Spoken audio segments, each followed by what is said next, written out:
নমস্কার বন্ধুরা, প্রিয়াঙ্কাস ওয়ার্ল্ডে তোমাদের সবাইকে আর একবার স্বাগত জানিয়ে আজকেও একটা দারুণ রেসিপি কুকারের মধ্যে করব মটন রান্না। শুনতেই অবাক লাগছে না? হ্যাঁ, প্রেশার কুকারে মটন রান্না। 5 মিনিটে রান্নাটা কমপ্লিট হবে আর দেখতে কতটা সুন্দর লোভনীয় হয়েছে আশা করি তোমরা দেখেই বুঝতে পারছো। তো চলো ঝটপট দেরি না করে এবার সোজাসুজি রান্নায় ফিরে আসা যাক। আমি A to Z সমস্তটা শেয়ার করব নতুন বন্ধুদের জন্য। এখানে 500 গ্রাম খাসির মাংস আমি নিয়েছি, আর মাংসটার মধ্যে কিন্তু হাড়ের অংশটা কম আছে, একটু সলিডই বেশি পরিমাণে আছে। যারা নতুন বন্ধু রান্না শিখছো, আমার রেসিপিটা আজকে তোমাদের জন্য। মন দিয়ে ভিডিওটা দেখতে থাকো, স্কিপ করে যাবে না। 500 গ্রাম খাসির মাংসটা ভালো মতো জলে ধুয়ে নিয়েছি, তার মধ্যে পরিমাণ মতো লবণটা দিয়ে দিলাম। আর লবণটা যে যার স্বাদ মতো এখানে ব্যবহার করবে। এখন এক এক করে কিছু মশলা দেব। এখানে দিয়ে দিলাম লঙ্কার গুঁড়ো স্বাদ মতো। আমি কিন্তু আগেই বলেছি সমস্তটা স্বাদ মতো আমি দিচ্ছি। এই পরিমাণ মতো লঙ্কার গুঁড়ো দিয়েছি, লবণ দিয়েছি। এবার এর মধ্যে আমি এক এক করে দিয়ে দেবো হলুদের গুঁড়ো, জিরের গুঁড়ো। আর আমি ধনের গুঁড়ো আর জিরের গুঁড়োটা যেহেতু মিশিয়ে রাখি, তাই আমি কিন্তু একসঙ্গেই দিচ্ছি। তোমরা চাইলে আলাদা করেও ধনের গুঁড়ো, আলাদা জিরের গুঁড়ো এখানে ব্যবহার করতে পারো। আমি আবারও বলে দিচ্ছি, যে সকল নতুন বন্ধুরা রান্না শিখছো বা রান্না শিখবে বলে মনস্থির করেছো, আজকের মটন রান্নাটা তোমাদের জন্য। আর প্রেশার কুকারে এত সহজে তাড়াতাড়ি হয়ে যায়, রান্নাটা না দেখলে বুঝতে পারবে না। আর অবশ্যই সর্ষের তেল ব্যবহার করবে। আমি কিন্তু 3 থেকে 4 চামচ সর্ষের তেল দিয়েছি। আর এখানে 100 গ্রাম মতো টক দই আমি দিয়েছি। ভালো মতো ম্যারিনেট করে এবার মাংসটাকে আমি সাইড করব। তাহলে কি কি মশলা দিলাম বলে দিই। এখানে দিয়েছি পরিমাণ মতো মানে স্বাদ মতো লবণ, হলুদ, লঙ্কার গুঁড়ো, ধনে জিরের গুঁড়ো দিয়েছি। এখানে 3 থেকে 4 চামচ মতো সর্ষের তেল, 100 গ্রাম টক দই। এবার আমি মাংসটাকে একটা সাইড করে নিয়ে বসে পড়লাম আলু, পেঁয়াজ, আদা, রসুন এগুলো কাটতে। তো নতুন বন্ধুরা তোমরা কিন্তু অবশ্যই মাংসটা ম্যারিনেট করে আধা ঘন্টা মতো সাইড করে রাখবে। আর আমি কিন্তু এবার আলু, পেঁয়াজ, আদা, রসুন এগুলো কেটে নিচ্ছি। দেখো বন্ধুরা, তোমরা যারা আলু কাটো, মাংসের আলু কাটার সময় বা যে কোনো সবজির আলু কাটার সময় অবশ্যই পাত্রে জল দিয়ে নেবে। যে কোনো একটা বাটির মধ্যে জল নিয়ে আলুগুলো কেটে তার মধ্যে ডুবিয়ে রেখে তারপরে কাটবে। এতে আলুগুলো কিন্তু লাল হবে না। দেখো, অনেক সময় আলু কেটে রাখলে আলু লাল হয়ে যায়। এখন কিন্তু আমি মাংসের আলুগুলো একটু বড় বড় নিয়েছি, কারণ খাসির মাংসের আলু তো বড় বড় না হলে খেতে ভালো লাগে না। তাই আমি একটু বড় বড় আলু নিয়েছি, একটা আলুকে 2 পিস মতো করেছি। আমি আগেই বলেছি যে আমি কিন্তু সমস্ত A to Z-টাই শেয়ার করব আমার নতুন বন্ধুদের জন্য, কারণ সবে সবে রান্না শিখছে, কি দেবে, কোথা থেকে শুরু করবে, কি মশলা দেবে, আলুটা কেমনভাবে কাটবে, সমস্তটাই তো তাদের জানতে হবে, তাই না? তো চলো, এখন আমি 500 গ্রাম মাংস নিয়েছি, তাই পেঁয়াজের সাইজগুলো তোমাদের দেখিয়ে দিচ্ছি। দেখো, এই সাইজের পেঁয়াজ নিয়েছি আমি 3টে। এখানে আমি রসুন দেবো প্রায় 1.5খানা মতো, আর আদার টুকরো নিয়েছি, আর কাঁচা লঙ্কা নিয়েছি 6 থেকে 7টা। যেহেতু আমি লঙ্কার গুঁড়োটা ব্যবহার করেছি, তাই ঝালটা কিন্তু অবশ্যই যে যার টেস্ট অনুসারে এখানে ব্যবহার করবে। এই নয় যে আমি যতটা ঝাল দিয়েছি মানে ততটাই তোমাদের দিতে হবে, সেটা করবে না। ঝালের পরিমাণটা অবশ্যই তোমাদের টেস্ট অনুসারে ব্যবহার করো।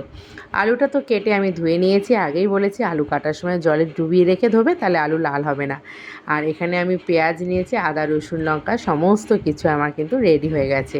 মিক্সার জারের মধ্যে আমি পেঁয়াজগুলো দিয়ে নিলাম। আর অবশ্যই মশলাটা কিন্তু ধুয়ে নিয়ে মিক্সচারে দেবে, কারণ পেঁয়াজের গায়েও কিন্তু কালো কালো এক রকমের দাগ লেগে থাকে, এটা আমরা সবাই জানি। তাই অবশ্যই মশলাটাও কিন্তু ধুয়ে নিয়ে ব্যবহার করবে, কারণ আমাদের শরীরের চিন্তাটা আগে করতে হবে। এখানে আমি মশলাগুলো মিক্সারের মধ্যে দিয়ে দিলাম। এবার ভালো মতো একটা ফাইন পেস্ট আমি বানিয়ে ফেললাম। এবার চলো মাংসটাকে নিয়ে আসি।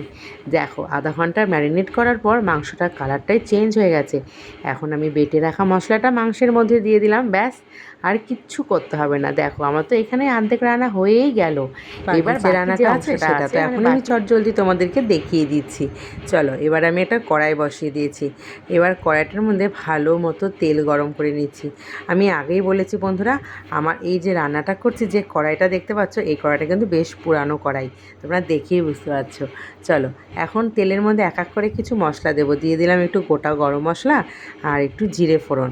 এখন দিয়ে দিচ্ছি কেটে রাখা আলুর টুকরোগুলো। আলুগুলোকে কিন্তু হালকা লবণ আর হলুদ দিয়ে একটু লাল লাল করে আমি ভাজবো। আর আরও একটা গল্প তোমাদের সাথে শেয়ার করি। আমার যে চ্যানেলটা, ইউটিউবে এই যে চ্যানেলটা তোমরা দেখতে পাচ্ছ, এখানে কিন্তু আমি ব্লগ ভিডিও শেয়ার করব, ট্রাভেলিংয়ের ভিডিও শেয়ার করব, রান্নার ভিডিও তো আছেই। প্রিয়াঙ্কাস ওয়ার্ল্ড মানে আমার দুনিয়া, মানে আমি যা যা করছি সমস্তটাই তোমরা দেখতে পাবে আমার এই চ্যানেলে। এই নয় যে শুধু রান্নাই দেখবে, রান্নার সাথে সাথে ব্লগ ভিডিও দেখতে পারবে, ট্রাভেলিং ভিডিও দেখতে পারবে, খুঁটিনাটি বাড়ির সমস্ত কিছু ব্লগ ভিডিও শেয়ার করব তোমাদের সঙ্গে, কারণ তোমরাই তো আমার আপন বন্ধু, তাই না? তাই তোমাদের সাথে আমি শেয়ার করব।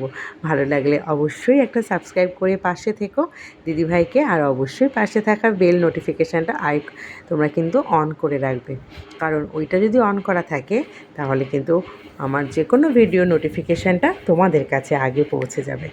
আর অবশ্যই একটা লাইক আর কমেন্ট করে জানাতে ভুলবে না। এখন দেখো পেঁয়াজটাও ভেজে নিলাম, ওই তেলের মধ্যে আরেকটু তেল মিশিয়ে নিয়েছিলাম। এবার আমি মাংসটা ভালো মতো কষিয়ে নিচ্ছি। খাসির মাংস দিয়ে এমনিতেই তেল অনেকটা বের হয়, তার উপর মাংসের ম্যারিনেটের সময় তেল দিয়েছি, আলু ভাজার সময় তেল দিয়েছি, টক দই আছে, তাই তেলের পরিমাণটা তোমরাও কিন্তু স্বাস্থ্য দিকটা চিন্তা করে ব্যবহার করো। এবার একটু ভালো মতো আমি মাংসটা দেখো কষিয়ে নিচ্ছি। এরকমভাবে অল্প অল্প ডিমে আছে মাংসটা একটু কষিয়ে নেবো। আলুটা এবার দিয়ে দেবো। এবার আলু আর মাংসটাকে জাস্ট একটু কষিয়ে নিতে পারলেই আমার কিন্তু রান্না অর্ধেকটাই হয়ে গেল। চলো এখন যে কাজটা আমাকে করতে হবে, একটা কুকার রেডি করতে হবে। প্রেশার কুকারের মধ্যে মাংসটা দিয়ে 2 থেকে 3টে আমি সিটি মারবো। দেখতে পারবে এত সুন্দর কালার আসবে, আর মাংসটা খেতেও না অসাধারণ। অনেকেই কড়াইতে তোমরা মাংস রান্না করেছো, বাট কুকারে একবার করে দেখো বন্ধুরা, তোমার 5 মিনিটে মটন রান্না রেডি।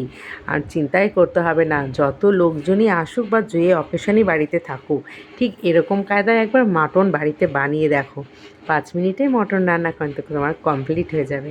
তো চলো এখন গল্প করতে করতে মটনটাও দিয়ে দিলাম কুকারের মধ্যে। এখন দিয়ে দেবো গরম জল। অবশ্যই যে কোনো রান্নাতে একটু গরম জলটাই ব্যবহার করবে, এতে রান্নার স্বাদ না দ্বিগুণ পরিমাণে বেড়ে যায়। একটিবার ব্যবহার করেই দেখো। দেখো বন্ধুরা, আমার সিটি দেওয়ার পর মাংসটা আমি খুলে নিয়েছি, গামলায় ঢেলে ফেলেছি। কেমন লাগলো কমেন্ট করে জানাতে ভুলবে না। দেখা হবে অন্য ভিডিওতে।